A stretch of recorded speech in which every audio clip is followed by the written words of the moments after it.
Okay, hello everyone and welcome to today's lecture. My name is Uzma and I will be taking today's lecture.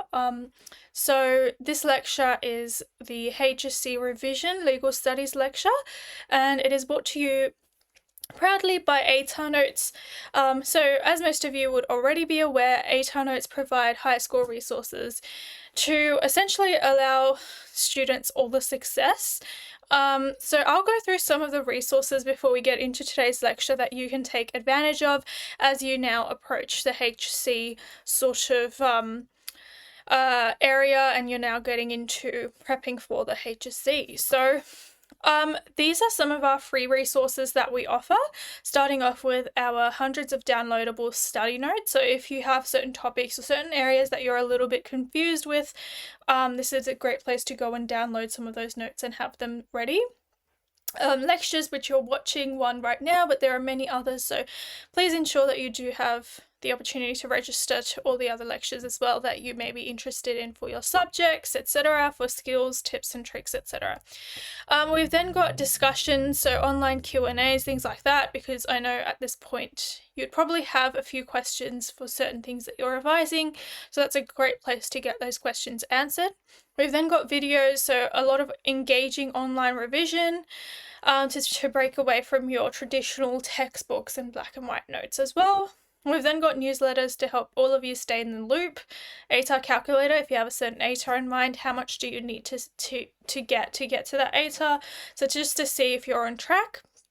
We've then got articles with lots of study strategies and tips and heaps more. So if you are interested in any of these resources, please do visit the link down here, atarnotes.com/register, to access them. And we've got some more resources which are our paid resources, which are all created by elite students to help you get the best marks possible. So we've got TuteSmart, which is online tutoring from elite recent Year 12 graduates. So essentially, if you are interested, they're all recorded, so it's not like you missed out on a year's worth of stuff if you register now. And we've got we're now in the stage of like revision classes, getting all the questions answered that you need. So if that's something that interests you for a particular subject, we've got that available for you. It has plenty of resources and plenty of recordings for you to watch back on as well. Study guides, which is printed revision materials with top tips to help you get great marks. So I'm sure many of you would have seen our study guides. They are the colourful ones that are quite thin compared to the textbook, so it's a lot easier for students to process information compared to the textbook, which has a lot of information. And Ed Unlimited, which is essentially your study guides all in one place online. So if you're somebody that likes to have access to all of that online for convenience, then definitely have a look at Ed Unlimited. So if you're interested in those as well, it's the same website, so atarnotes.com/register. So yeah, those are our resources. Moving into today's lecture. So today's lecture is revision for legal studies. So what is the agenda? Today we'll be going through human rights, and then we'll also go through how to smash the HSC and skills to allow you to do that. Okay, so today we will not be focusing on crime, but I do have some important tips and advice that we'll go through before we move on to the human rights component. So first of all is to revise the themes and challenges and the principal focus. So this is really important for all aspects of the legal studies syllabus, but especially for crime as well. So themes and challenges. So these are directly from your syllabus, and so is the principal focus. So principal focus is through the use of a range of contemporary examples, students investigate criminal law, processes and institutions, as well as the tension between community interests and individual rights and freedoms. There's a lot to unpack there. Contemporary examples, we know we're looking at the LCMID there, so legislation, cases, media, international instruments and documents. We've then got investigate criminal law, the processes, the criminal investigation process, the trial process, all of that, as well as different institutions. And then we're looking at the tensions between community interests, so what's best for the community versus individual rights and freedoms. This is both the rights of and the freedoms of the victim and the offender and the community and society, which we often look at the balance between all of those, which we'll go through in a second when we look at themes and challenges. So that is the principal focus. Often students skim over this, but it's essentially a really good summary of exactly what you're learning about. So are you able to really unpack this, and are you able to essentially say that you know all of this in enough detail is the question. Themes and challenges, the role of discretion in the criminal justice system. So the role of discretion throughout all the topics, try and figure out ways in which we can see discretion. So for example, in police powers, we can see discretion. Where do we see discretion in the court system, in the judicial system, etc.? Issues of compliance and non-compliance in regard to criminal law. So where can we see these issues arise? What do we think of the effectiveness of that? Extent to which the law reflects moral and ethical standards. This was actually the question that is quite often posed, right? And we can see that this question is quite important because moral and ethical standards is something that legal studies really tends to highlight and tends to want to address. The role of law reform in the criminal justice system as well. So what is law reform? It's changes in the law. Why do we have changes in the law? How have they occurred? Do we have examples of them? Extent to which the law balances the rights of victims, offenders, and society, just like we looked at over here with community interests and individual rights and freedoms. Individual is victims and offenders. Community is essentially similar to society.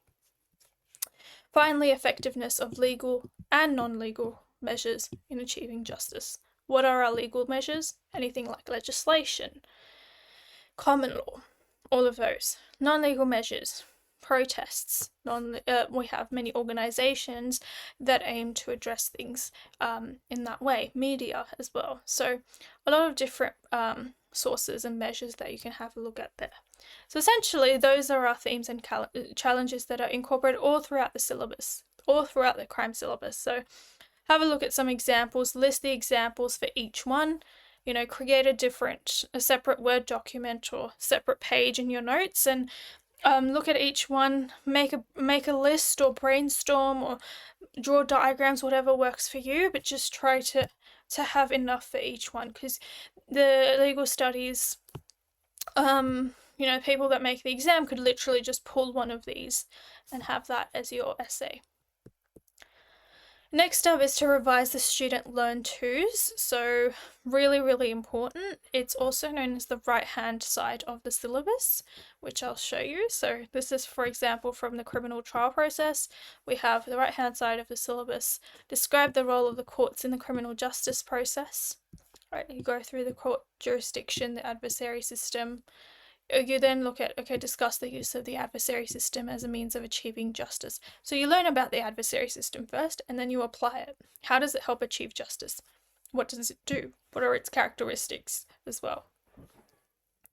Examine the role of legal representation in the criminal trial. So you go through the legal representation in the left-hand side, and then you apply it on the right-hand side. So after you go through a revision of this, see if you can answer these. And if you can, you're on the right track. If you can't, and there's a certain area you're confused with, please try and address it. Talk to a teacher, talk to a tutor, talk to somebody who can help you out in trying to understand them. Because again, they can pull, the people making the paper can definitely pull questions from here. Assess the use of defences to criminal charges in achieving justice. Evaluate the effectiveness of the jury system in the criminal trial. Right, so you learn about the juries, the role of juries, including verdicts, and then assess the effectiveness of the criminal trial process as a means of achieving justice. This is literally an essay question that you can practice. Right, so really, really important. So it's literally, these smaller questions are helping you build up to answer this question as well. Next up is to make essay plans. So practicing writing a whole essay can be quite daunting, and you will have done it. I would highly recommend that you do it and that you're comfortable with it. When you get comfortable with it and you're like closer to the HSC time period, you don't want to be spending like, you know, a whole hour or a whole 45 minutes or however long it takes you to write an essay. You don't want to be spending that much time just writing an essay. And this goes across the board for crime and for your options as well. Rather than doing that, write essay plans. So, okay, bullet point, you've got a question, bullet point, what would you write? For example, it's this question. Okay, bullet point, what would I write in my intro? What would I write in my body paragraphs? What would I write in my conclusion? Rather than writing a whole essay. And then also bullet point, what cases you would use, what media you would use, how you would link that, all of that. Do not spend too long on the crime essay. You want to make sure you have enough time to look back at your work as well. Remember that your options are actually 50% of your entire exam. They literally are 50 out of 100 marks. Your crime essay is only 15, right? So weigh up the comparison. Don't take as long as you would take in your options in your crime essay, right? Try to reduce the time you spent on your crime essay compared to your options because they are worth more marks. Yeah, and that concludes the sort of information I wanted to just run through quickly with regards to crime. So now we'll move on to the main idea that I wanted to have a look at, which is human rights. So we've got the human rights, nature and development. So definition of human rights. So first of all, important to just note that human rights are the basic entitlements that everyone possesses. So simply by being human, you are entitled to these rights. So human rights have 4 characteristics. First of all, they are universal, which means that they are the same for all people. It doesn't matter of your age, of your gender, your sex, your religion, essentially, it doesn't matter. Inherent, so birthright of all human beings, right? So it's essentially as soon as you're born, you inherit these rights. Inalienable, basically this idea is that they can't be given up or sold, right? You can't sell these rights, you can't give up these rights. And indivisible, meaning that all rights are equally important. So the government doesn't really give you these rights as you already have them. It is the responsibility of the state or the government to recognize them. So human rights can evolve over time. So this essentially just means that they change when community values and community ethics change, when standards change, because we're an ever-evolving society. So these rights can evolve. So let's move on to the abolition of slavery. So slavery, what does it refer to? It's basically a person being completely under the control of another person and considered to be their legal property. So there's no basic human rights, and we can already see that these are not being achieved, right? So there has been a push, or a significant push for reform regarding the issue, and as a consequence, most countries have abolished slavery between 1833 and 1865, right? So essentially it's not as common as it was, but in saying that, there is definitely still issues with regards to this. Australia was slow to respond as they only abolished slavery in 1980. So a very big jump from the dates here to 1980. In response to slavery, international formal statements were developed, such as the Universal Declaration of Human Rights, so the UDHR, which I'm sure most of you would have already heard of. Please do take note of this if you don't already have it in your notes. It's a very important declaration and it's very important for this topic. However, as it is a soft law, the International Covenant on Civil and Political Rights was enforced in 1976. So this is simply known as the ICCPR. So soft law, we don't really it's not really as enforceable, whereas hard law is legally enforceable, just to clear that up. So as the ICCPR, when it was essentially became legally enforceable in Australia, Australia became a signatory to the treaty and enacted it into domestic criminal laws, which means that it becomes a hard law. And this was done in order to prevent slavery and punish it as well if anyone was caught committing that act. So the main law in Australia to prosecute individuals who use slaves for forced labour and sex slavery is the Commonwealth Criminal Code of 1995, which again is highlighted in yellow. So all of the important declarations, legislations are highlighted in yellow, and then all of the cases I've highlighted in purple as well, just for your benefit. So please do note these down if you don't already have them in your notes, because they're very important. So the first successful prosecution for slavery, and I'm sure many of you have heard of this case because it's the most commonly used case for this section of the syllabus, was the R.V. Wei Tang case of 2008, where she received 10 years of imprisonment on 5 counts of sex slavery after trafficking from Thailand. Right, so essentially it's one of those cases of recent day or modern day slavery, where a lot of people have this misconception actually that slavery doesn't exist. It definitely does. So further amendments to this law was seen in the Slavery-like Conditions and People Trafficking Act as well, 2013 Commonwealth. So this Commonwealth just means like essentially this idea that it applies across the country, federal compared to NSW. So that essentially concludes the slavery aspect of the syllabus. We'll now move on to the second one, which is trade unionism and labour rights. So trade unions, what are they? They're referred to as a collective group of workers formed to protect the rights of workers of a particular industry or occupation. So initially it was illegal to be a trade union member, and thus employers had greater bargaining power over employees.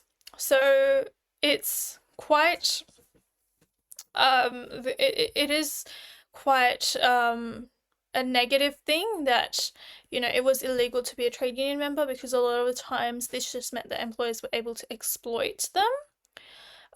Trade unions then sort of emerged from the 1850s Industrial Revolution in response to appalling conditions and lack of safety, low wages, long hours, things like that. So essentially it was not great for those who were working during that time. So to protect union rights internationally, trade union rights are contained also in the UDHR.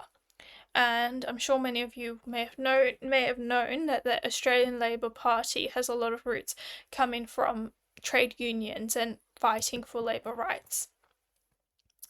And it's the current party in power, so there you go. There's a little bit of a history lesson, I guess. However, as it is a soft law, the International Covenant of Economic, Social and Cultural Rights was basically implemented and introduced human rights such as the right to form and join trade unions. So first prosecution regarding this law in Australia was seen in the R.V. Trivedi case, where he was sentenced to 250 hours of community service and fined $1,000 for abusing an employee from India. So you can see that the difference between soft law and when it becomes hard law, how it changes, because then it becomes legally enforceable. Whereas soft law, even if it's broken, there's really not much that you can do. So yeah, however, the small penalty highlights that it's a lack of deterrence for despite that non-compliance with the law. Today, trade union membership has declined due to the increased use of enterprise agreements, so agreements made at the workplace level in a bid to increase productivity. So we don't see as much trade union membership nowadays. Okay, moving on to universal suffrage. So universal suffrage refers to the right of all people to vote as a part of a democracy. So initially voting was only limited to wealthy men and yet extended to all males in 1983 and federally to women in 1902, where South Australia was the first state to grant the right to vote in 1894. So you can see that there is a little bit of a change in that. So essentially, it wasn't always the case that everyone could vote, and the main people were people that weren't wealthy, women in general, and the Aboriginal and Torres Strait Islander people as well. Some Indigenous people were not granted the right to vote until 1962, with Western Australia and Northern Territory granting this right in 1967. So internationally, the right to vote is contained again in the UDHR as well. However, as it is a soft law, the ICCPR was implemented and introduced human rights, such as the right to participate in public affairs as well. So in Australia, the right to vote is recognised as an express right in the Constitution, so it is within our Constitution, which cannot be changed unless there is a referendum. However, issues regarding the right to vote arose from the case of the RV Electoral Commission 2007, where prisoners sentenced to more than 3 years imprisonment in Australia can't vote. So there are still issues to be addressed in terms of little areas and aspects that still need to be considered. Next up, we've got universal education. So universal education is the right of all to basic education, specifically primary education, regardless of age, sex, ethnicity, or race. There has been a push for universal education, and it didn't begin until around the 19th century, in which primary education in Australia became compulsory in 1970. So internationally, the right to education is contained in the UDHR and the UN Convention on the Rights of the Child. So essentially states that education in primary school should be compulsory for all children. However, as the UDHR again, it's a soft law. It was enforced and implemented as well.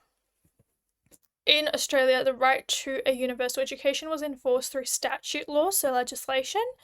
What's that legislation? It's called the Education Act of 1990 Commonwealth, where primary education is compulsory for all individuals under the age of 17. So, despite this effective response, literacy rates amongst Aboriginal and Torres Strait Islander individuals remains low, especially in remote communities. So there is still a gap in the system to ensure that we can get the literacy rates up for everybody in Australia, including the Aboriginal and Torres Strait Islander people. Next up, we have self-determination. This refers to the right of people to have and determine their own political status and to choose how they will be governed without the influence of any other country or state. So the right to self-determination is a collective right. So it is upheld by a group of people rather than individual people. First concept of self-determination evolved from the United Nations Charter of 1945, which states that the purpose of the UN is to develop friendly relations based on equal rights and self-determination of all people. So this right to self-determination is contained in the Universal Declaration of Human Rights 1948, the ICCPR and the ICESCR as well. So all Australians have the right to self-determination of our own political affairs and free and fair elections as well. So recent issues that have arisen include the self-determination specifically in relation to the Aboriginal and Torres Strait Islander individuals deciding their own future within a country. So, despite the overturning of the legal fiction of terra nullius, Aboriginal and Torres Strait Islander individuals are still seeking self-determination to control their traditional land and health, etc. And we know that in the news, you may have heard of the vote for the Aboriginal voice, which is definitely something you can discuss in your responses if it comes up. Next up is environmental rights. Environmental rights are the right of people and future generations to enjoy the same level of environmental quality, providing a clean and safe environment, right? So essentially sustainability, having access to resources now and in the future. So there has been no universal recognition and acceptance of environmental rights. However, we have had many international treaties that have aimed to address this issue, many of which you may have heard of. So 1977, we had the Kyoto Protocol, which was developed in Australia, which Australia became a signatory to rather in 2007, and it ratified into our domestic laws, so it's enforceable now. However, as this treaty came to an end in 2020, essentially the Paris Climate Agreement was held in 2015 and basically developed the Paris Agreement of 2015.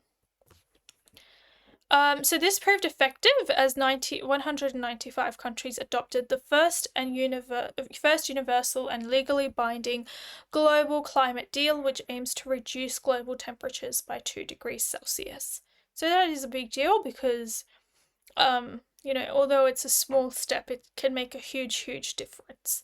However, the human rights breach is seen through the displacement of people due to global warming and have become environmental refugees. And we know we've heard of earthquakes and floods, and every few months we hear something, bushfires, etc., wildfires. So there's always something going on, and unfortunately, that is something that must be addressed because it's getting worse by the minute. So environmental migrants aren't covered by the 1951 Geneva Convention relating to the status of refugees, as that specific one is only really designed to protect people that are fleeing persecution of war or violence, not really environmental issues. So therefore it is a necessity to add climate change refugees to international law to protect their rights as well.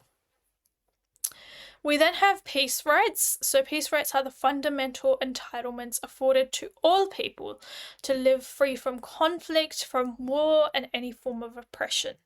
So the right to peace is a collective right, again, similar to self-determination, and was the fundamental aim of the United Charter.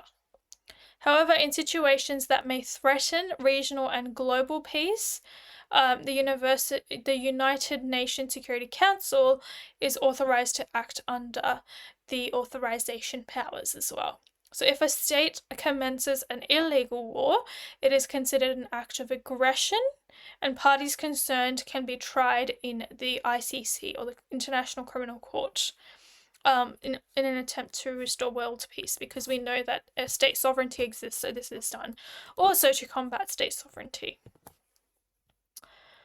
Human rights have continually existed through the ages, evident through ancient laws, writing, and inscriptions. So we're looking at here the UDHR 1948.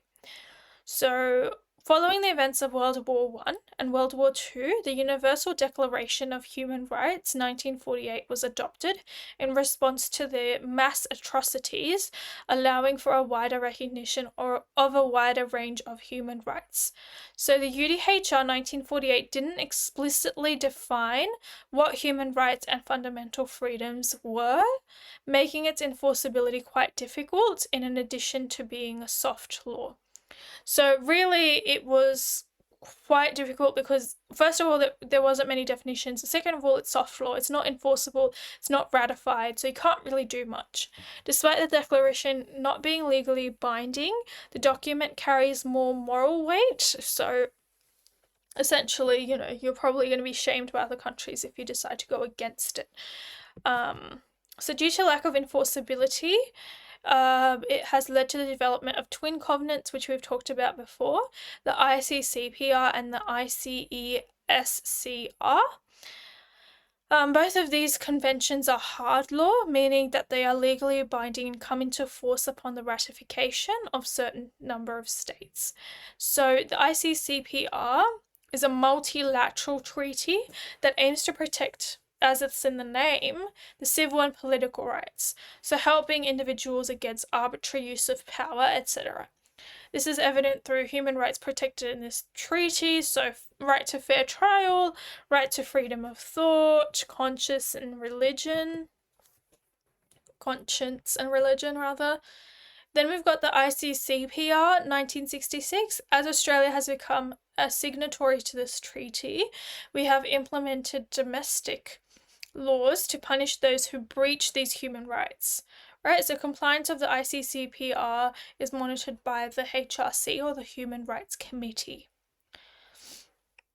Essentially, they publish a report on each country every 5 years to see where they're sitting, and they have the power to hear complaints brought by, against each other, so one country to another country, or individuals against their country as well. So what are some cases that are relevant? So Toonen v. Australia, and Blessington and Elliott v. Australia as well. So those are two cases that you can definitely have a look into if you do not have enough cases for this section. We've then got the ICESCR 1966.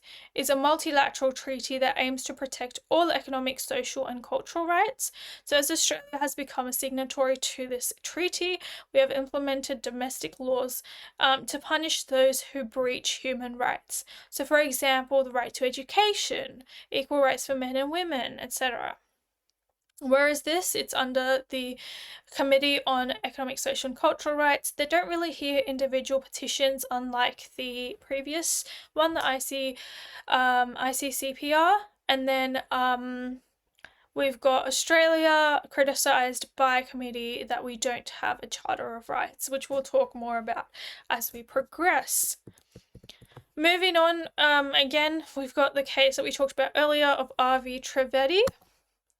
And so essentially, this is something you may have heard of, this idea that the UDHR 1948, the ICCPR, and the ICESCR all make up the International Bill of Rights. So if you hear this term, you now know what it consists of, right? And you can be asked that, definitely.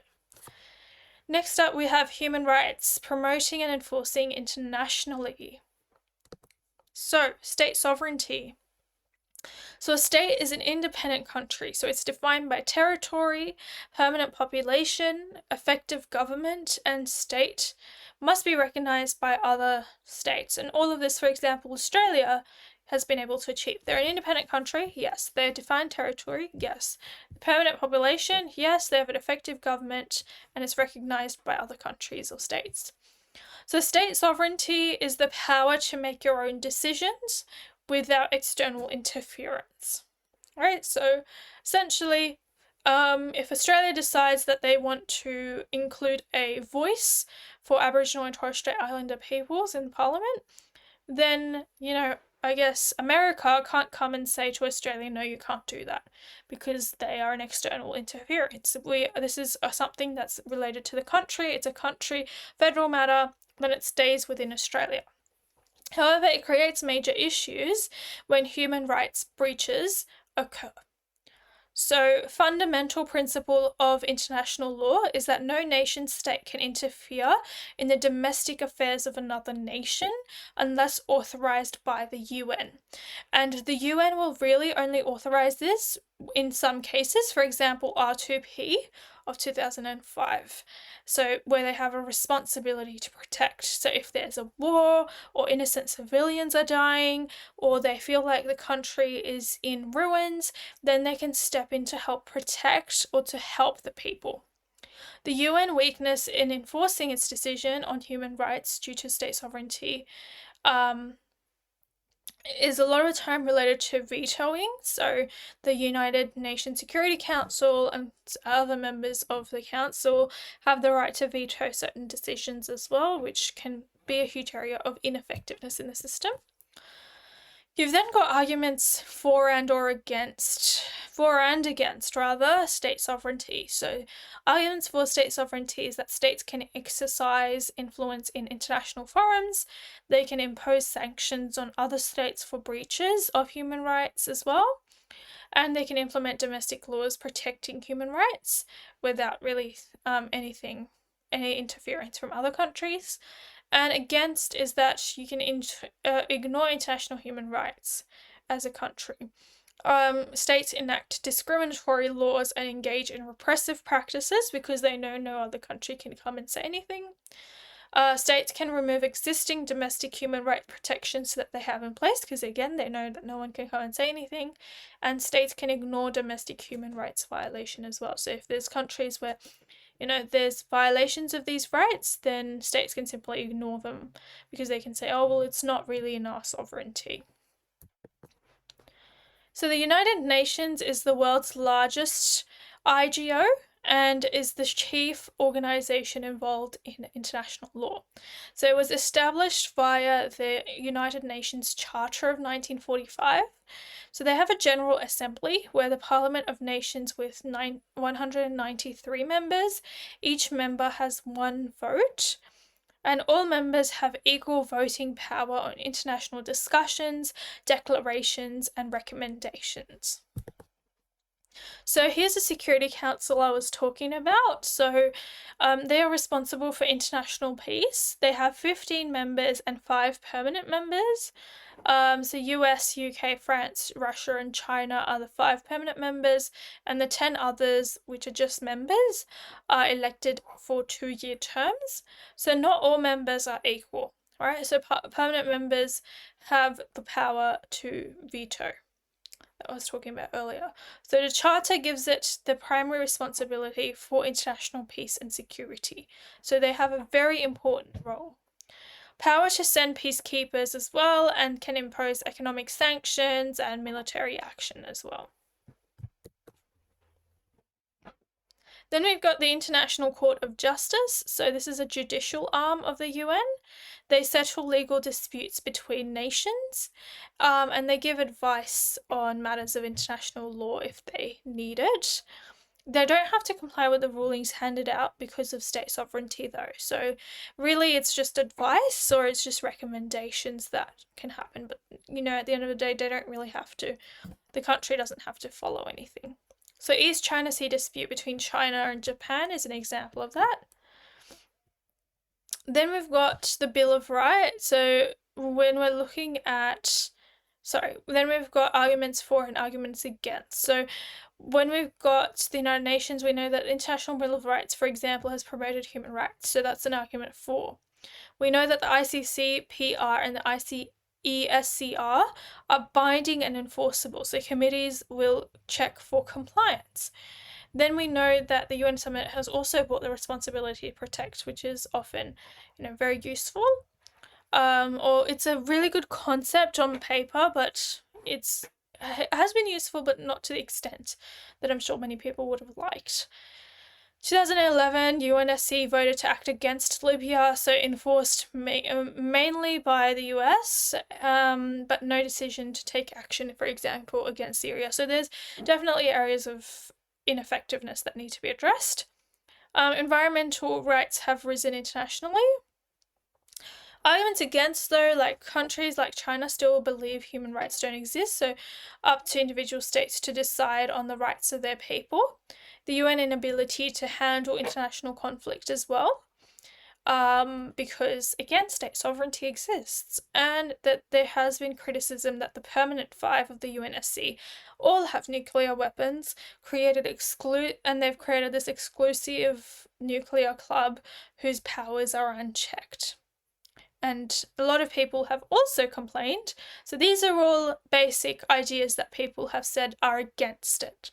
And people believe that these are true. So another one is that they are very Eurocentric. So IGOs, the UN obviously is the biggest IGO with 193 members. So United Nations Human Rights Council, IGO within the United Nations is made up of 47 states, and it's elected by the UN General Assembly. They're there to protect human rights globally and promote them, address the situations of human rights violations, and then they make recommendations as necessary. So Australia is a member, and countries are critical of Australia's election due to inhumane treatment of refugees, the Aboriginal and Torres Strait Islander incarceration as well, homelessness, terrorism laws, which breach civil liberties. So essentially, a lot of people were unhappy that Australia was a member. But in saying that, many other countries, including the Permanent Five, all have areas where people can criticize them as well and have been criticizing them. So, yeah, something to note there.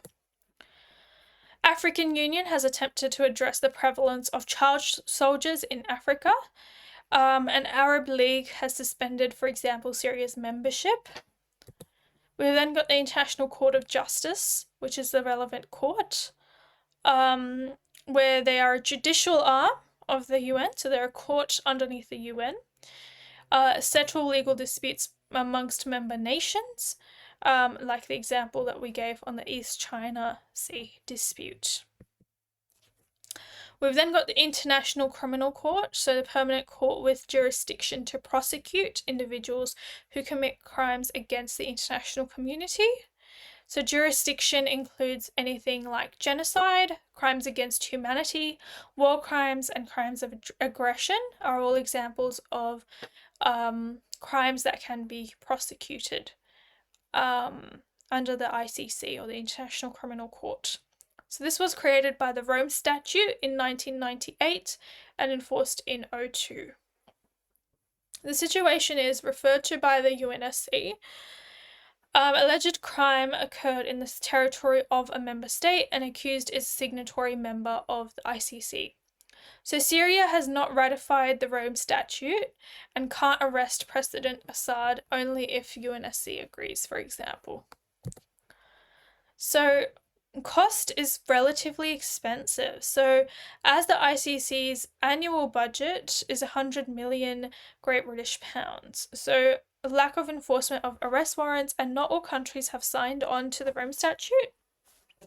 We do have a relevant case here, which is the prosecutor v. Lubanga case. So basically found guilty in 2012, conscripting child soldiers in Congo, which is a war crime. So he was sentenced to 14 years in prison, and the Forbes 2014 wrote an article essentially saying 12 years, 1 billion for 2 convictions, $1 billion. So they're saying, well, is it really efficient if you're spending 12 years and $1 billion for 2 convictions? So whilst the ICC is successful in protecting human rights, international courts are time-consuming and need resources to secure a conviction. And that's an example of a media article. So like this is an example of media that you can incorporate into your essay as well. Not essay, sorry, your short answer responses as well. Next up, tribunals. So before the ICC was established, the tribunals prosecuted individuals responsible for crimes during specific conflicts, so ad hoc. Right, so first of all, we have the International Criminal Tribunal for Rwanda. So this is specific for the Rwandan conflict. So it tried essentially those that were responsible for genocide and the violation of humanitarian law. So estimated that 100,000 to 1 million Tutsis and moderate Hutus were killed from April to July of 1994. So they had another case which resulted in life imprisonment. And then we also had the one for the former Yugoslavia, so Tribunal for the former Yugoslavia, which was established by the UNSC in 1993 through Resolution 827. So essentially has jurisdiction over breaches of the Geneva Conventions and essentially the butcher of Bosnia, where Mladic was given a life sentence. So no one escapes impunity. It's a rule of the law, right? No one is above the law. Ad hoc, temporary, slow processes, delays, costs are argued by those that basically have said that these are certain criticisms of these. Looking at independent statutory authorities, we can look at the Human Rights Committee. So they monitor compliance of countries fulfilling the ICCPR 1966, and every 5 years they write a report as well, and they hear complaints brought to one country against another and individuals as well. The Committee on Economic, Social and Cultural Rights, we know that they also monitor compliance following, obviously, the ICESCR.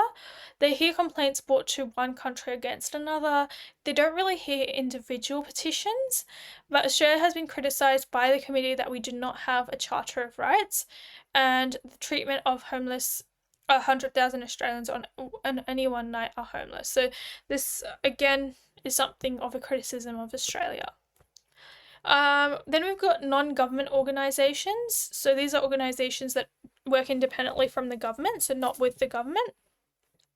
So they act as agencies of reform, and they apply moral pressures for governments to uphold human rights and to do something about it. So they raise awareness through media campaigns, so they're promoting, not enforcing, because they don't have the power to enforce, but they do have the power to promote. So for example, Amnesty International exposes violations of human rights all across the world. And Anti-Slavery International and Anti-Slavery Australia are examples as well of NGOs. Then we've got media. So media influence public opinion and law reform and promote government action. So they investigate and report on contemporary human rights issues.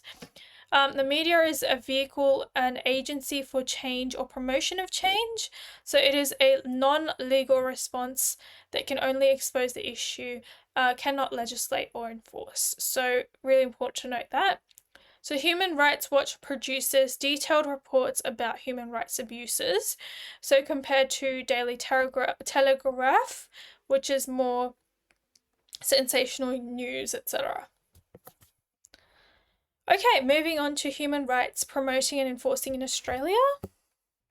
Okay, so human rights in domestic law. So no single document in Australia where all human rights are contained. So we don't have one specific document like how the US has a Bill of Rights. We don't really have a Charter of Rights here. So human rights are protected from a variety of different sources. So this can be international treaties or constitutions, common law or statute law.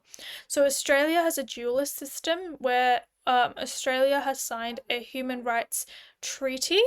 It's not self-executing and it doesn't become part of Australian law and it's not legally binding. Simply signing a treaty and ratifying it doesn't make it enforceable under Australian law. So important to note that. So human rights in domestic law. So our parliament in Australia has to pass laws that reflect the content of the treaty. So sign, ratify, enact. In France, once the treaty is ratified, the country formally approves it as legally binding, and then it's sort of an act of parliament. So that's a monist system. So for example, the International Covenant on the Elimination of All Forms of Racial Discrimination was the first human rights treaty adopted by the UN. So this act was further incorporated into the Racial Discrimination Act of 1975, Commonwealth, and the Anti-Discrimination Act of 1977, NSW. Then we've got the division of powers. So this is essentially how the powers are divided between federal and state governments. So exclusive powers include the Commonwealth making laws such as external affairs, currency, marriage, defence. Right, so these are exclusive powers that are given to the Commonwealth government. Then we have residual powers which are given to state governments, so crime and justice, local government, etc. And then we've got concurrent. So concurrent is where Commonwealth and state can both make laws, so health and education.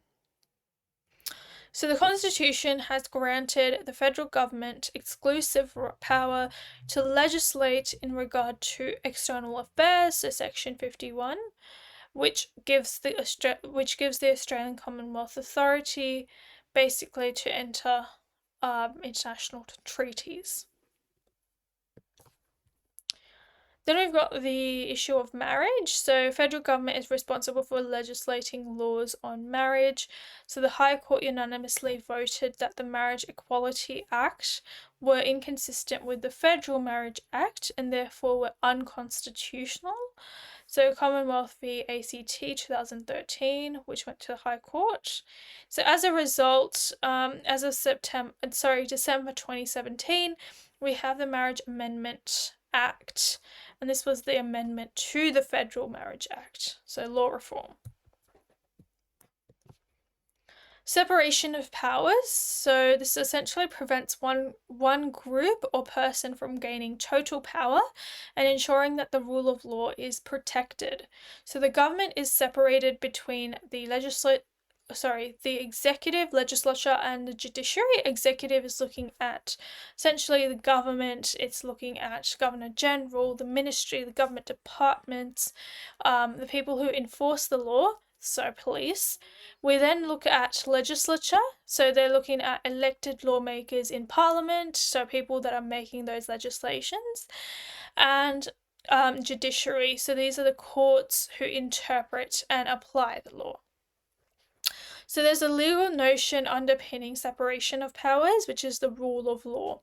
So there is no arm of government above the law, essentially, is what it's saying. No one is above the law, and there's a division or separation, of these powers for a reason, so that they don't all combine together and have unlimited power. So what's the effectiveness? We've got legislature and executive, cabinet maybe in both. Some laws have been introduced which erodes the separation of power. And so these are basically areas of ineffectiveness rather. So amendments to the Crimes Act 1900 in 2011, for example, R.V. Jacobs 2013, the defendant received life for murdering a police officer. So express rights, these are rights that are clearly and expressly written in the Constitution. So for example, the right to vote under Section 24, the right to acquisition of property on just terms under Section 51, the right to court review of government decisions, so immigration for example, under Section 75, the right to trial by jury of serious federal offences under Section 80, the right to freedom of religion under Section 116, and the right to no discrimination based on your state under Section 117 under the Constitution. So the express rights are expressly stated. Implied rights are not expressly stated, but they are implied, essentially, just like the name suggests. This is the High Courts interpreting the legislation. So they basically use this power through cases to recognise rights that haven't been explicitly stated in the Constitution. So for example, the freedom of speech and the right to legal representation. So we have the case of Dietrich versus the Queen of 1992, which recognised the importance of a fair trial through the provision of an implied right to legal aid to the accused in a serious criminal trial. Great, so effectiveness, rights are protected by the Constitution. They can't be taken away by Parliament. Only a referendum can change the Constitution. So the High Court is able to find implied rights in the Constitution using modern interpretation. However, a limited number of rights in the Constitution. So most people don't read the Constitution and are therefore unaware of the constitutional rights, which is actually an argument for the Charter of Rights, which is just like one document with all of your rights in there. Statute law. So statute law is law passed by the Parliament, obviously. It's a main way in which human rights are promoted in Australia. They reflect community values and set standards in the enforcement of human rights. So it can be international law, so you sign, ratify, and act. And again, we've got the Convention of Eliminations of All Forms of Racism and Racial Discrimination Act, as well as the Crime Legislation Act. as well. Alright, so the effectiveness of statute law. So statute laws can be passed to make our international obligations part of the domestic law, as well as reflect community values. So if Australia feels that their rights are being taken away by statute law, the government can be voted out. So we have those rights in that way. Statute laws aren't always fixed because they can be removed by acts of parliament. So mandatory sentencing and terrorism laws have a negative effect on human rights in an SW. So reduced the discretion of judges and magistrates to make a decision, and contrary to the rule of law and separation of powers, and infringes civil liberties. So we've got areas to consider there on both ends of the spectrum as well. Then moving on to common law. So common law is judge-made law that is based on the decisions of previous judges in higher courts. So judges protect our own rights when hearing case by case and setting a precedent. So the precedent is then binding on all lower courts. So for example, Dietrich versus the Queen, again, went through this case as well. So what is the effectiveness of this? Judges aren't elected and are less likely to cave into public pressure. The idea is the High Court is able to interpret the Constitution to find implied rights, which is always good. Common law is not that effective. There is areas of ineffectiveness. The Parliament can always pass a statute that is different to the right granted under common law. Statute law does override common law in those cases, and courts have to follow in general it does override common law, and courts have to follow precedents. So current decisions are consistent with previous cases as well. Then we've got the courts and tribunals. So Australian Human Rights Commission, which is federal, monitors human rights issues. So they examine laws to check whether they fit with human rights standards. So inquiries into, for example, the actions of federal government bodies and institutions to see if they have denied human rights but can only conciliate a solution. The idea is that the main role promotes public awareness about the human rights through ad campaigns. So Human Rights Commission investigates, conciliates, and then recommends. So if not resolved, they can complain and take the matter to the federal court or the federal circuit court as well. What is the effectiveness of this? We know that the Human Rights Commission actually does a lot to promote human rights. They refer the matters to federal courts. However, if there is no criminal conviction, it's solely an apology. So that's, an area that needs to be improved. The Australian Human Rights Commission is able to hold inquiries, and the Australian Human Rights Commission enforcement powers are weak, so decisions and advice aren't always legally binding.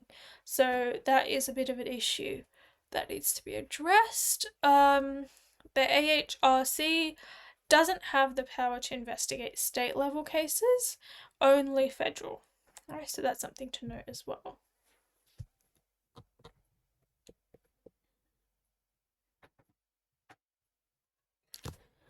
So High Court of Australia. The High Court has the power to set precedents on other courts and can overturn state or Commonwealth legislation and develop common law. So essentially they can declare state and or Commonwealth legislation to be inconsistent or invalid. Right, and so to uphold rights listed in the Constitution, that we have the case or the example of Dietrich versus the Queen again, which had the implied right to legal aid and to ensure a fair trial. So you can see how that plays a role clearly. Then we've got non-governmental organisations that we went through earlier as well. So they promote, again, not enforce human rights. They're important as an agency of law reform and awareness of breaches of human rights. So through media articles, through organisations that sort of highlight or allow us an understanding of what's going on. They influence public opinion, and then that public opinion will ultimately promote government action if necessary. However, a non-legal response only exposes the issues. They don't really enforce or legislate them unless the government decides to do that. So it can be all for nothing. Australian NGOs focus on single areas of human rights because they are not large enough to convey all of the human rights issues. So, for example, anti-slavery Australia simply works to abolish all forms of slavery, which is a very big concept, but again, not like they're not looking at everything in human rights, they're looking at that specifically. Media is used as a vehicle.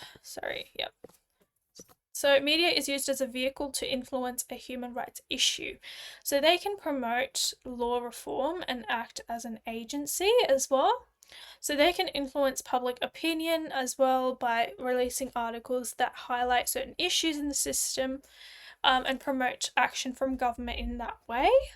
So Australian reports such as the ABC or SBS play an important role in reporting human rights domestically and globally as well.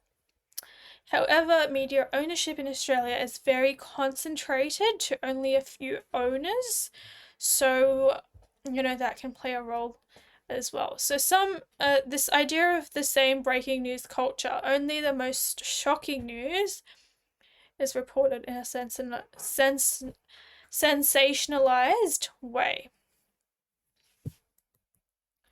Then we've got the Charter of Rights. So a Charter of Rights is a document which sets out the basic rights to which every human should be entitled to, that we talked about before.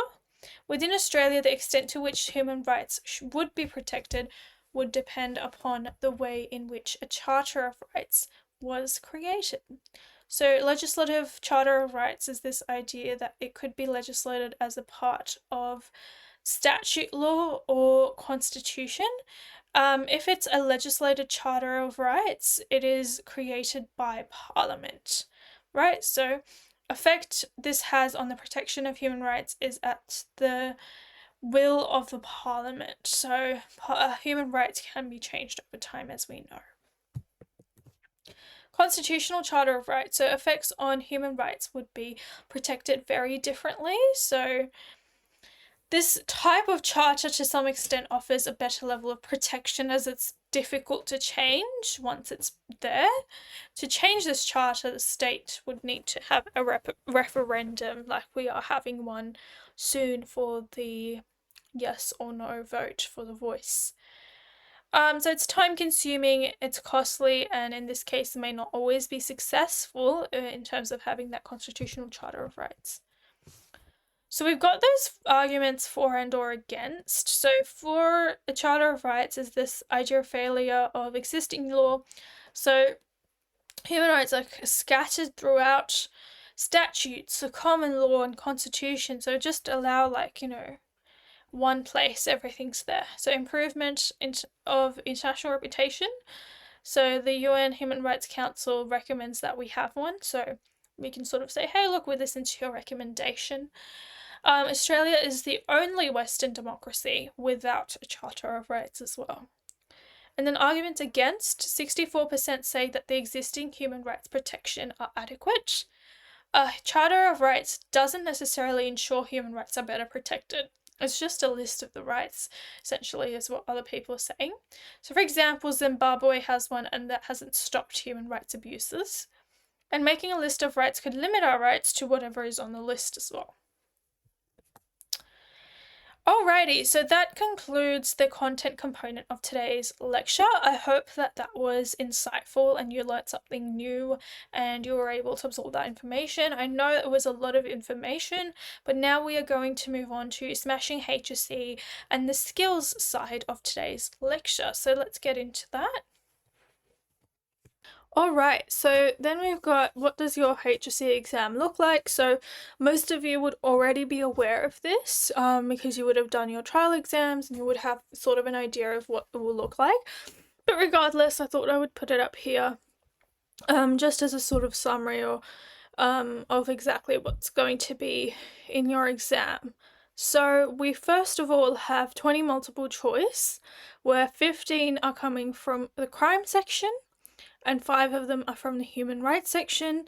So just making sure that you're practicing those, and they're a very easy section to practice because it doesn't take as long as writing out a whole essay or writing out 7-mark short answer questions compared to, just sort of reading the options and then picking one.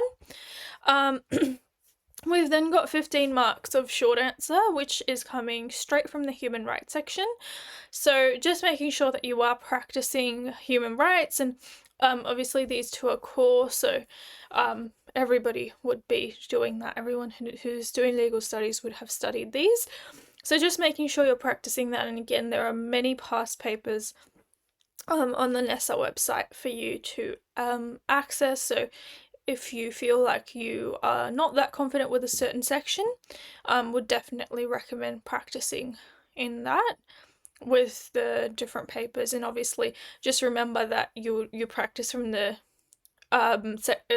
papers where the current syllabus has been assessed.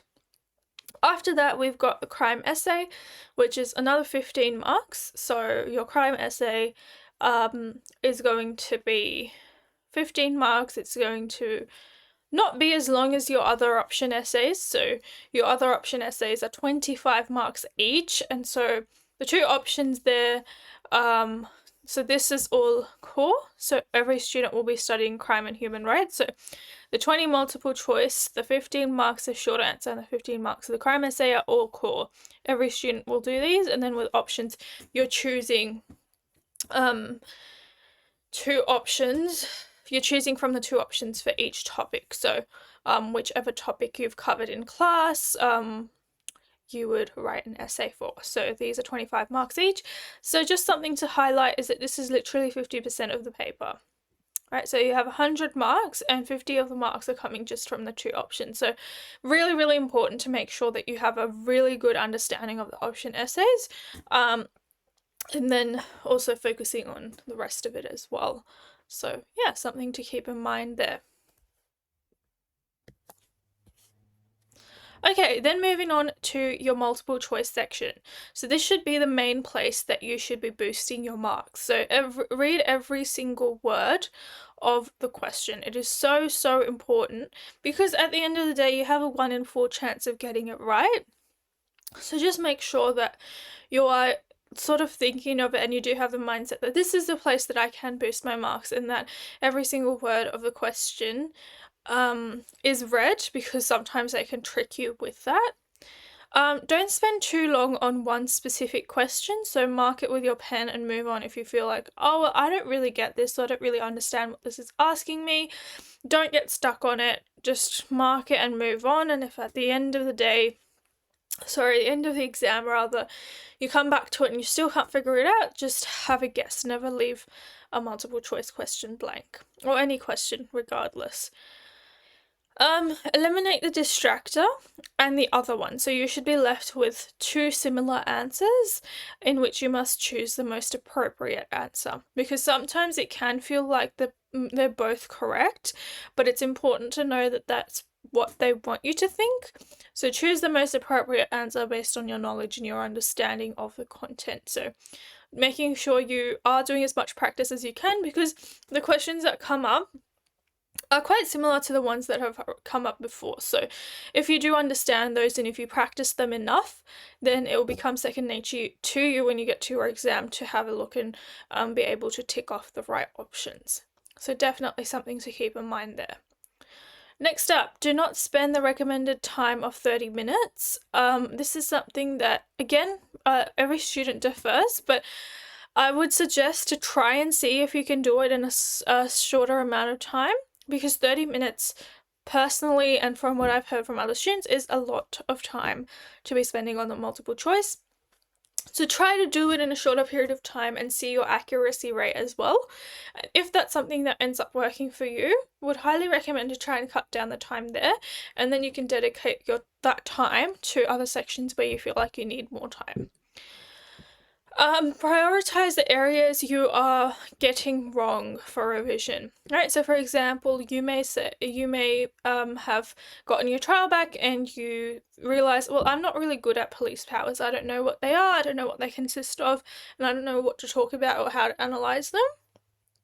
Go back and really revise them and prioritize those areas rather than areas that you already feel comfortable with. So I would suggest to make some sort of a list of high priority areas versus medium versus low priority areas, because you really want to focus on the areas where you feel like you're not getting the highest marks and you feel like you're not understanding everything, because you do have the opportunity now to ask your questions, ask your teachers, ask your tutors all the relevant questions that you have, and then be able to make notes and things like that with that. So you can do this via the aid of your syllabus. So literally print out your syllabus or have your syllabus online and like highlight everything that you don't feel comfortable with, and then prioritize those in accordance to what you feel like you struggle with the most. Right? So you can do that via your syllabus. You can do that via your past assessments and exams as well, where you feel like you haven't gotten enough marks, or you feel like you haven't been able to excel in those areas. Those are the areas that you want to focus on. And the same thing for the sections as well. So if you feel like I'm not good at the short answer for human rights, I feel like I'm good at multiple choice and I'm fairly good at the essays, but I really need to focus on the short answer. And then you'll know, like, okay, let me print out all the past papers and just attempt a bunch of short answer and see how I go with that. And finally, just practice, practice, and practice. That is the key to success in this course, is to just keep practicing, especially multiple choice. Very, very easy to practice. NESA actually has a resource available of multiple choice quizzes that you can also attempt. So please do have a look at that if you're interested, and sort of collect the papers and then have them marked at the end as well. So that's something to keep in mind. And then also you can just do it, like print out a paper. I think that's the best way to do it, is to print out a paper, turn on a timer and have a go and replicate those exam conditions, put yourself in those exam conditions, so that on the day you don't feel nervous, you don't feel panicked when you are in those exam conditions, because sometimes that can panic students because they're not used to being in exam conditions. But if you are so used to doing it anyway, like being on your own, being in a room with just you, just the timer and just pen and paper, and you're just attempting it, it will really, really help boost your confidence. And hopefully when you get to the stage of your final exams, your HSC exams, you will find that it's second nature to you and you'll become a lot more confident with that. So those are some tips for the multiple choice. Again, a bit of a summary. Read the questions carefully. Sometimes they're designed to trick you, and also read every option, every answer, right? And then what I would do is I would cross out the incorrect answers, or if there's specific parts of the answer that are incorrect, you can also cross those out. So this will just help your brain sort of understand, okay, well, I definitely know it's not B or a C, so I know it's going to either be A or D. Now, which one do I feel like is most correct from my understanding and knowledge? Well, I know that A seems like the most correct because I remember studying it. So there you go. The answer is A. Underline, highlight. So underline, highlight, make notes, whatever you feel like is necessary for you to accurately understand the question or assess your options before choosing the correct one. Do it. It's so, so important that you do that, because it will help you out tremendously in terms of understanding the content and also understanding what sorts of options are available and which one you feel like is the most correct answer or most appropriate answer. So yeah, something to just keep in mind. Make sure you read the questions carefully. Make sure you read every single answer. Make sure that you cross out the incorrect answers or the incorrect parts of the answer, and underline or highlight, make notes, whatever you feel like works for you to help you out. And then moving on to short answer. So we're looking at short answer, which is going to be human rights. So look at the directive term. So is it analyze? Is it assess? Is it describe? What is it? Right? Be able to understand what each one means. So for example, if it's describe, then you're looking at the characteristics and the features of a certain thing. Okay? If it is explain, we know that it's cause and effect. for example, right? So it's really important to be able to look at the directive term and then be able to understand what it's actually asking you to do. Okay, so next up you want to look at the mark allocation, as this will give you an indication on how much you should be writing. So if it is a 6-mark question, please don't write 2 lines, and if it is a 2-mark question, don't write 10 lines. It doesn't make sense, right? And a really good way to understand how much you should be writing is to look at the lines that you're given to write. The lines are a guideline of how much you should be writing, so as long as you stick by that, you'll be fine, right? So they have done that. They have given you the lines for that exact reason. So just be able to understand in your mind how the marks are allocated as well. So when you do enough practice, you'll find that that will become something that you will inherit and you'll just think about automatically if you do enough practice. So if it's a 3-marker, you say, oh, I know that 1 mark I'm going to get for stating this, I'm going to get another mark for defining this, or whatever it is. Right, so just be able to look at mark allocation. I think now is a good time to start practicing that. So when you get to your HSC, it will come to you quite naturally to do that and have that process in mind. Next up is to look at what part of the human rights syllabus it comes from. This is where your syllabus, again, becomes very important. Like I've been stating throughout the lecture, always look at your syllabus, always look at where it's coming from, because as soon as you understand which part of the syllabus is coming from, you'll remember the content that you've learned, you'll remember the revision questions you did, and then you'll be able to answer the question more effectively. So that's why I would always say when you're studying, always have the syllabus out in front of you, always be highlighting, checking things off that you feel comfortable with, that you don't feel comfortable with, etc.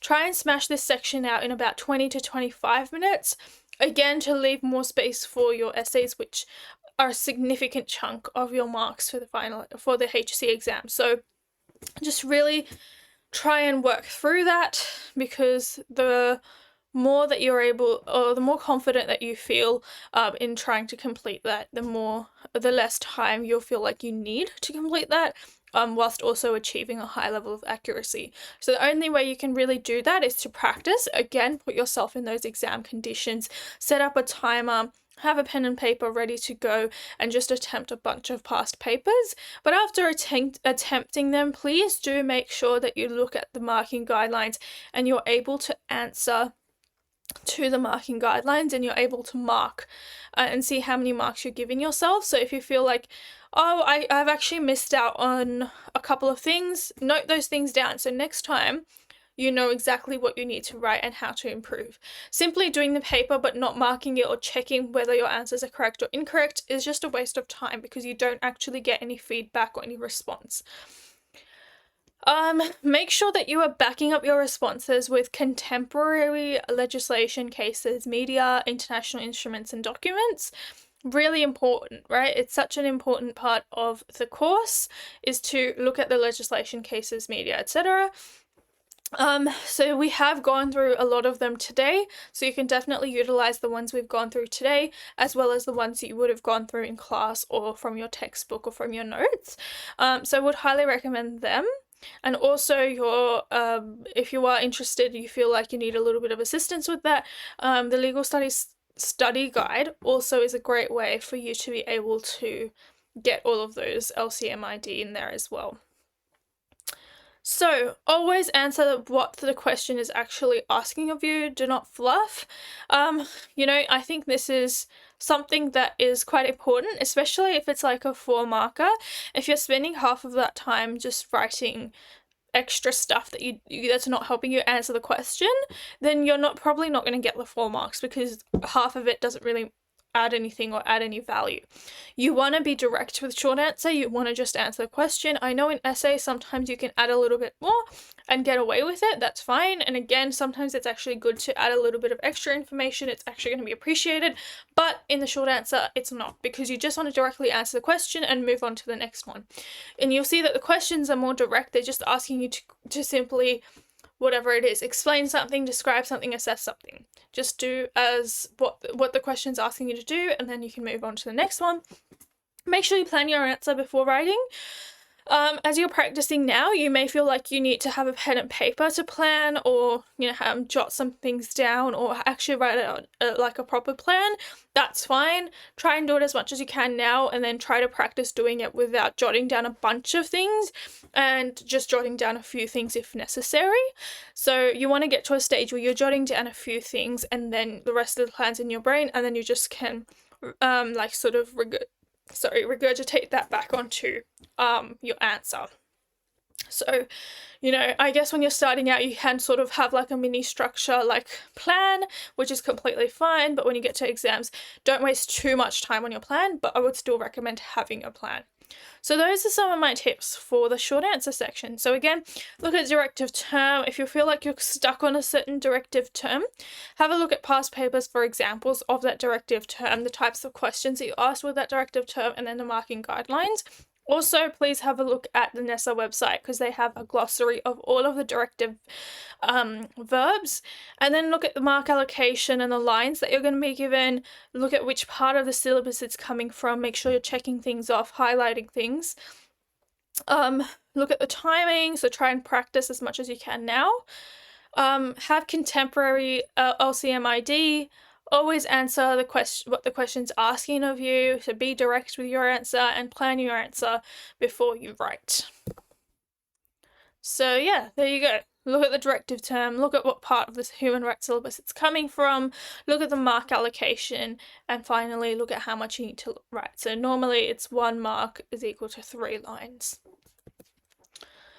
Okay, so with reference to one human rights violation, outline the role of a non-legal measure in responding to this issue. So this is a 3-marked practice question. So I've got a little bit of a plan or outline of what you should be doing if you get a question like this, for example.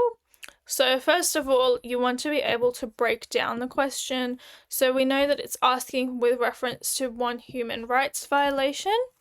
So one human rights violation, and then you want to outline the role of a non-legal measure and in responding to the issue. So our verb, it's the first thing we're going to look at, it's outline. Right, so what does outline mean? You're looking at sketching in general terms or giving a brief description. So you're not going into too much detail really with it. And you can see that again, it's 3 marks. You're not going to go into heaps of detail. Then the second thing that you want to be able to do is to define the human rights issue that you are going to talk about, because it's asking you to have one specific violation that you're referencing. So have that in mind, right? So we know that we're outlining, we know that we're going to define the specific issue that we're focusing on, and then we know that the certain part they're asking, again, is for a non-legal measure in response. So identify a non-legal measure. It can be media, it can be NGOs, and explain what they do. So what does the media do? They raise awareness, etc. And they, I guess, encourage government action in that regard. And then number 4 is to clearly describe and explain how this non-legal measure responds to issues. So you're putting the two together. So outline is just the verb. This is the first part of the question, the second part of the question, and then putting the two together. Okay, so hopefully that is clear.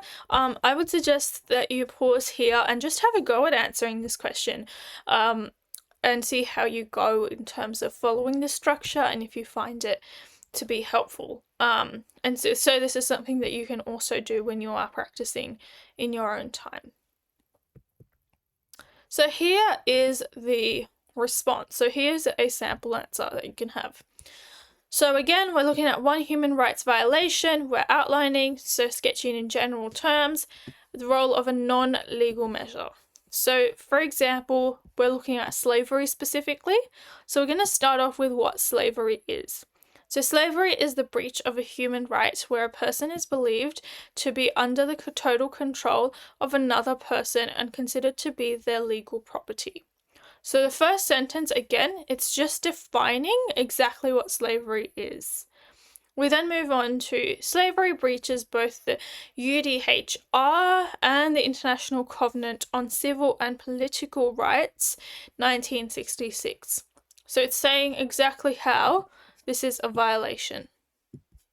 right? For example, and they've actually got the relevant documents there as well. So that's also going to add on marks, because, or it's going to show the marker that this person knows what they're talking about and they've got that contemporary LCMID.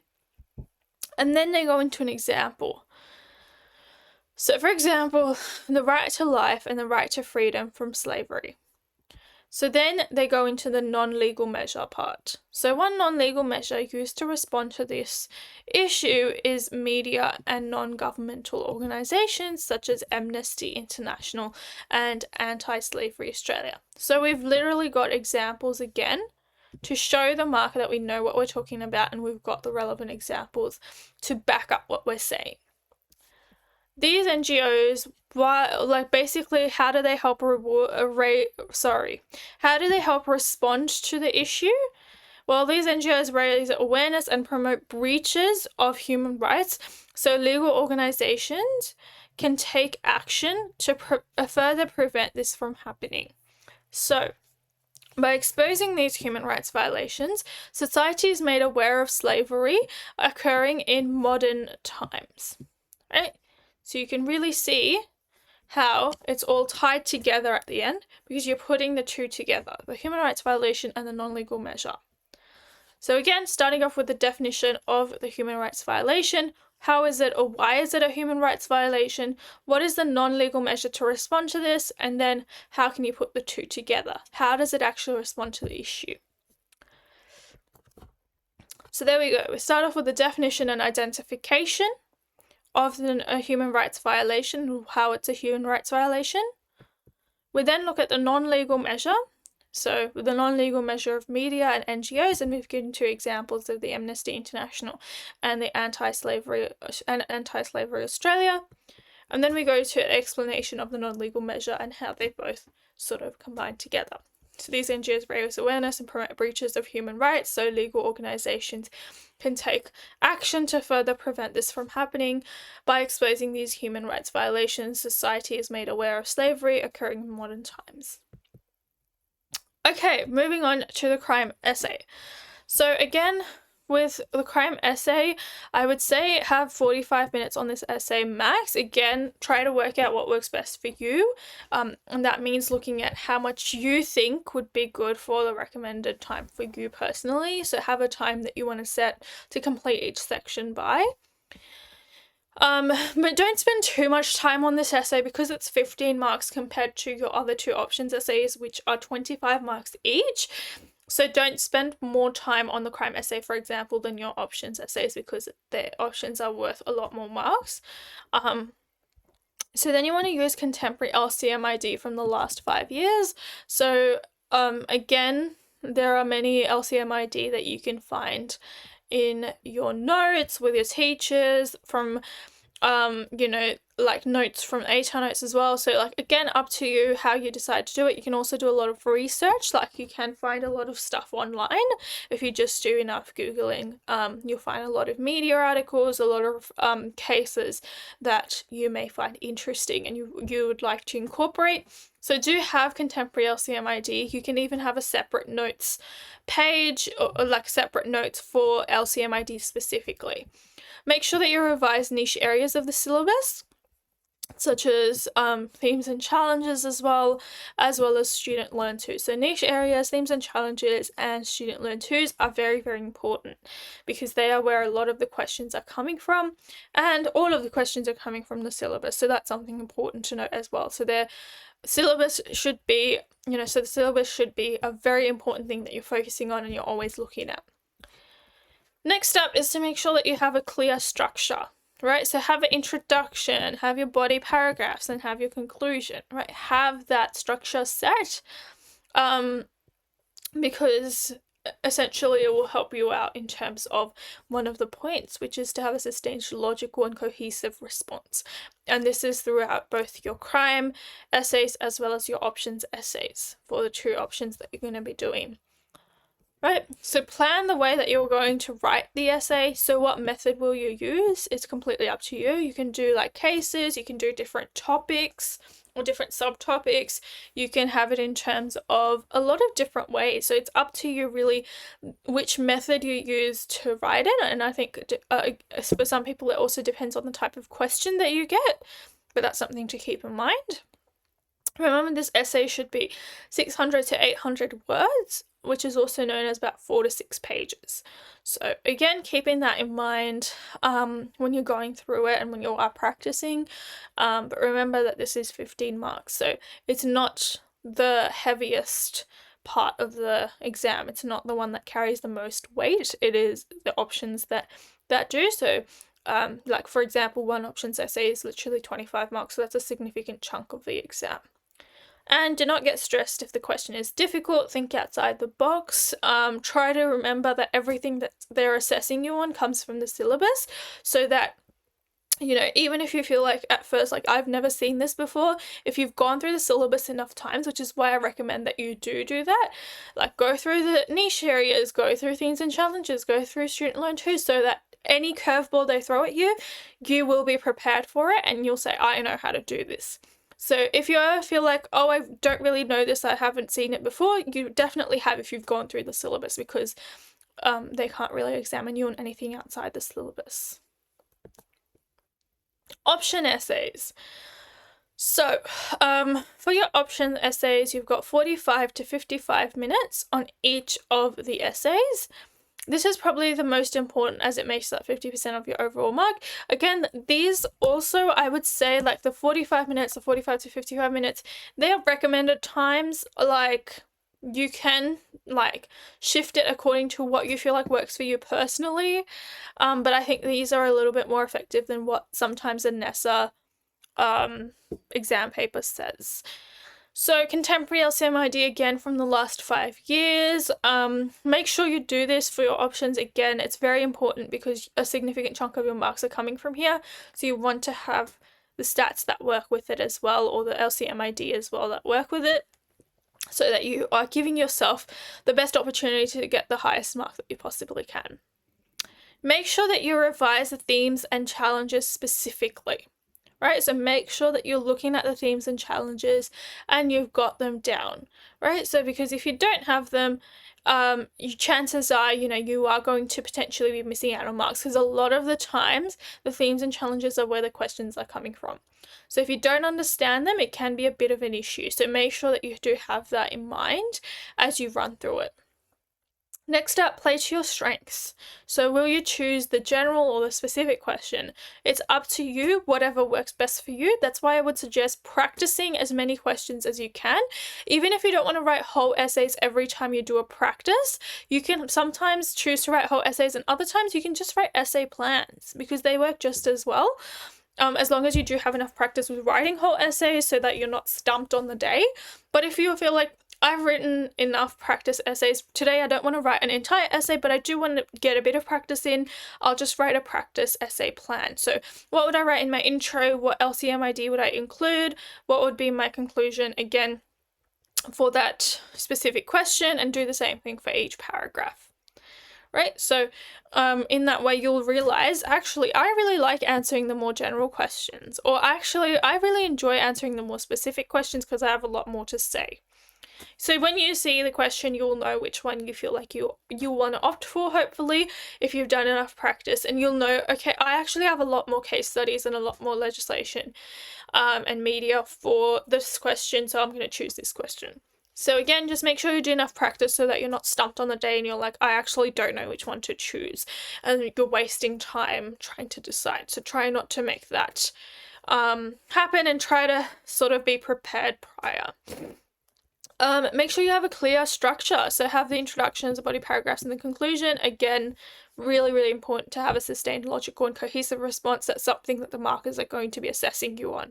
And even just the idea of it being sustained is really important, because if it's not sustained, it can actually make you lose marks. So that's something to have a look at in the marking guidelines if you haven't already, is that for the top band you have sustained, logical, and cohesive.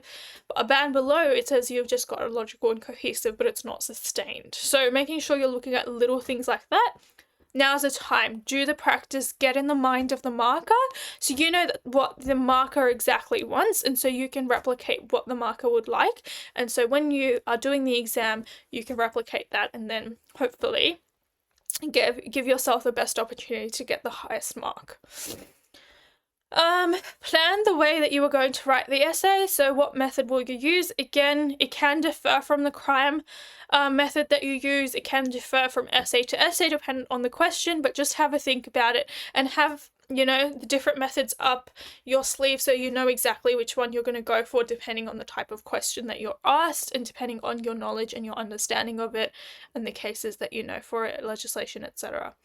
And remember that this essay should be 800 to 1,000 words, so around 6 to 8 pages. Okay, so again, something to really keep in mind is that this one is significantly more than this one. Right, so you can see that, and again, it's 10 extra marks that's given for your options essay compared to your crime essay, so factor that in, so 6 to 8 pages as well. So again, just a summary of both the essays. So for the crime essay, about 45 minutes. Again, figure out which one works, or what timings work best for you for each section. Contemporary LCMID. Remember, just a sec, I guess I'll go back and just mention that. Look at the timing, what works best for you, but also look at what works best for you in terms of accuracy, in terms of how much time you're spending versus accuracy. So if you're spending a lot more time but you're getting a higher accuracy, try and cut that down to a certain amount of time. But if you feel like at a certain point it's actually affecting your accuracy, then have a think about how you can improve that. So use contemporary LCMID from the last 5 years, focus on niche areas of the syllabus, so themes and challenges student learn twos, have a clear structure, plan out how you're going to write the essay, looking at which method that you're going to use, look at the amount of words and pages that you need to be writing, and always remember that if the question is difficult, it's not too difficult. If you've gone through the syllabus enough times, please go through the syllabus. And for the options essays, 40 to 55 minutes, 45 to 55 minutes. Again, look at what works best for you. Contemporary LCMID, last 5 years. Make sure you're revising the themes and challenges. Make sure you're playing to your strengths. Looking at general, specific, which one works best for you. Have a clear structure. Plan out the way you're going to write your essay. And remember that your essay should be 800 to 1,000 words. Okay.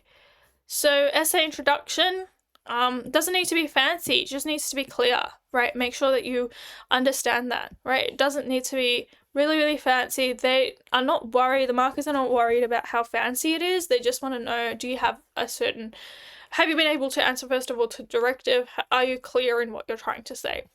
You don't have to make your entire judgment in one sentence. You can split it apart. It's okay.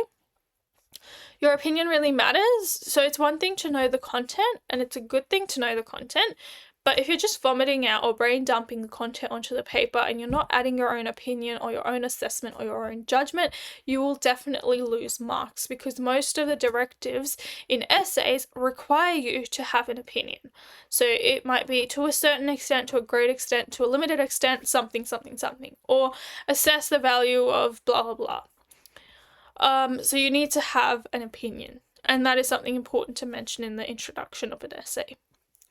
Next up, establish your opinion. So is it yes, no, a little, a lot? What is it? It's up to you. Don't limit yourself early. So yeah, just give yourself the best opportunity for success. And so make sure that you've got that in your intro as well.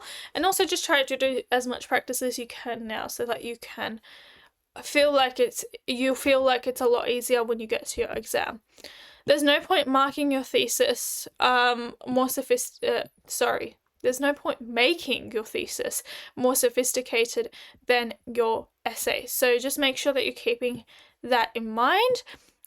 Like literally there is no point in doing that, because again, the essay is forming the basis for your entire response.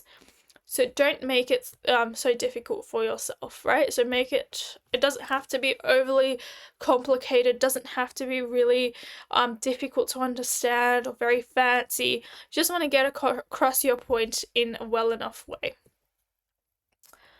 Great. So with our body paragraphs, we've got a few different methods. So this is what I was talking about earlier when I was talking about which method you'll use. So you've got method 1, which is your legal and non-legal responses. So you can do 2 paragraphs, for example, on legal and 2 paragraphs on non-legal, or and then you've got 3 integrated paragraphs, which is more sophisticated. Again, up to you which way you want to do it. But this is good for questions that specifically do ask for not legal, non-legal. That's a great way to go about it. Second way you can go is by cases. So you can have specific cases that you're referring to in each paragraph. And then you're sort of basing off content around that as well. And then method 3 is by affected groups. So like normally when you're asked about offenders, victims, society, how their rights are balanced, you can have 1 paragraph looking at offenders, 2nd victims, 3rd society, and then making sure you're concluding at what that balance is like and having your own judgment with that as well. So these are some different methods. There can be other methods that you can use as well, completely up to you. There's no set structure on the way to do this, and it's very much dependent on what you like. Remember that, you know, somebody who does it by cases and somebody who does it by affected group can still end up with the same mark. Like, it's not like there's a specific right way to do it. Method 4, theme or topic in the criminal justice system. So whatever it is, again, looking at the syllabus will really help you out with that as well. So again, a bit of a summary. Method 1, you can talk about legal, non-legal responses. By cases is method 2. Method 3 is by the affected group, and method 4 is by theme or topic in the criminal justice system. And then your conclusion. So this needs to be straight and short and straight to the point.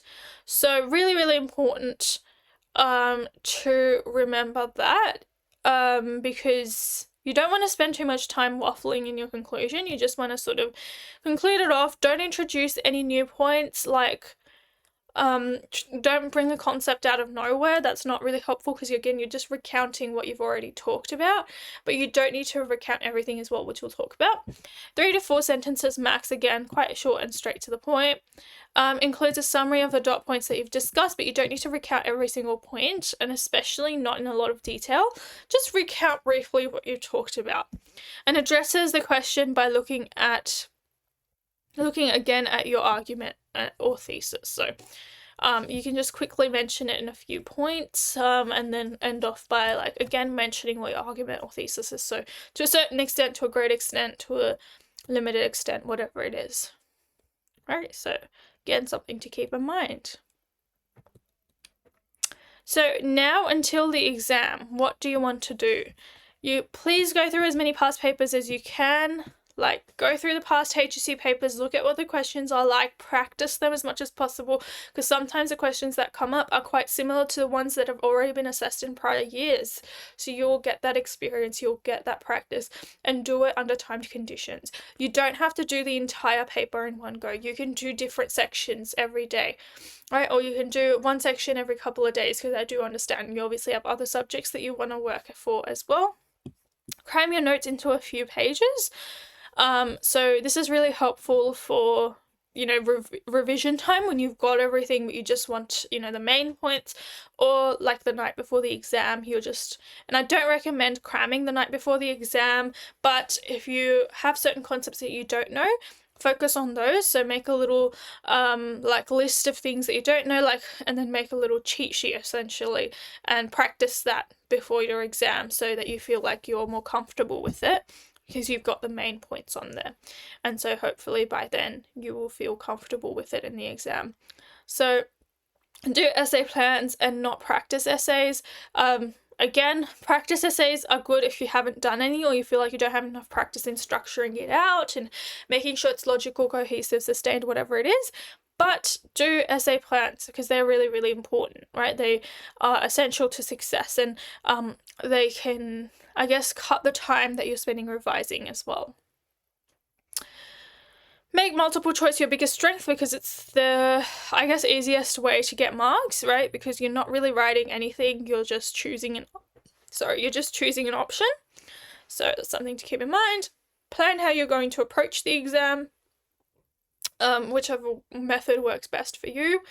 And sleep and eat well, right? So just make sure that you're giving yourself enough rest time and you're taking breaks as well, because it can be quite an overwhelming process and you don't want to burn out at this stage. And go through your syllabus. Please, please, please go through your syllabus, because that is where the questions are coming from. So again, go through past papers, cram your notes into a few pages. Again, especially on the last few days when you're just prepping for the exam, like create a little summary or cheat sheet, as people like to call it, or summary notes of like just a couple of pages or a page of just the content that you don't know, and just keep practicing that. So then hopefully once you've gone through that enough times before the HSC exam, you'll feel comfortable with those topics that you didn't feel comfortable with prior. Do essay plans, make multiple choice your biggest strength, plan it, plan, and take rests, as well as go through the syllabus. Okay, moving on. Okay, everyone, so I just thought to finish off today's lecture, I thought I could just pull up the 2020 Legal Studies HSC paper to just show you the different sections, what they consist of, and then go from there. So you've got reading time of 5 minutes and then working time of 3 hours. So something important to note is that you've got the different sections. Now, I've given you what I think are good recommended times for each section, but you have got this in case you feel like you don't really you want to try and figure out your own way. So you've got the recommended times for the multiple choice, which is 30 minutes. For section 2, which is your crime essay, which is 15 marks, and your short answer for human rights, you've got 15 marks as well. So they're giving you about an hour in total for that. And then 50 marks, which is your section 3, your 2 option essays, you've got about an hour and 30 minutes. So there you go. Those are the recommended times. And then you've got your multiple choice, your human rights responses to go through. And then for the essays, there was also something that I just wanted to flag to help you all out. So essentially we've got a few different points that are going to be assessed. So when you're going through the essays, just make sure you're ticking these off and make sure that you're achieving all these points. And if you feel like you're not achieving a certain point, try and figure out how you can achieve it, because you're going to be assessed and marked in accordance to this. The first one is to demonstrate knowledge and understanding of legal issues relevant to the question. So make sure you know which legal issues are relevant.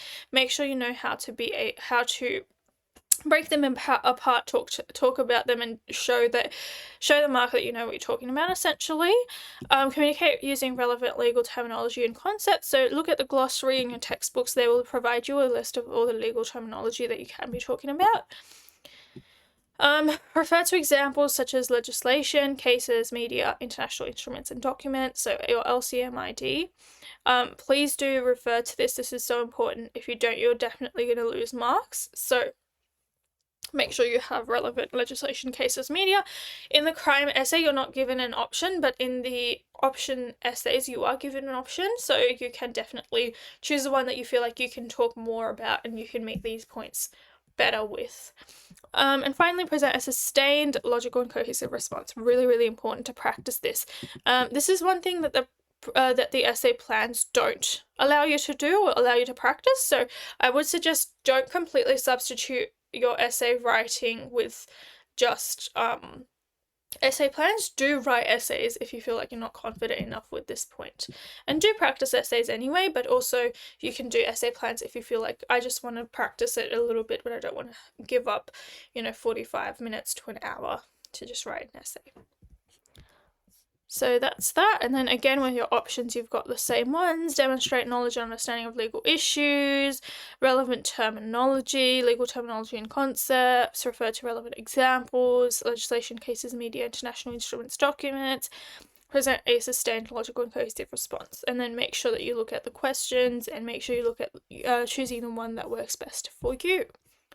And that basically concludes the